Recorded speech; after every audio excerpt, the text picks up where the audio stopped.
Quick tips for a streak-free window shine. Brooklyn, New York edition. Want crystal clear windows in your Brooklyn, New York home? Say goodbye to streaks and smudges with these simple steps for a flawless shine every time. 1. Gather your supplies.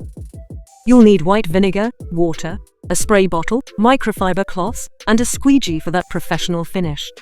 2. Mix your cleaning solution. Fill a spray bottle with a 50-50 mix of water and white vinegar. This natural solution cuts through grime without leaving streaks. 3. Spray generously. In your Brooklyn, New York home, spray the solution generously on your windows. Be sure to cover all areas, focusing on spots with stubborn grime. 4. Wipe with a microfiber cloth. Use a clean microfiber cloth to wipe in circular motions. Microfiber is key, it lifts dirt without leaving fibers behind.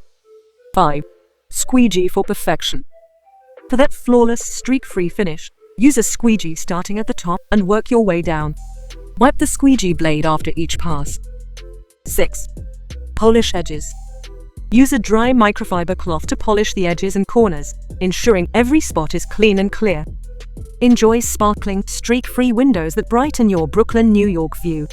For more cleaning hacks, ask us for our #1 tip to keep your windows spotless year-round.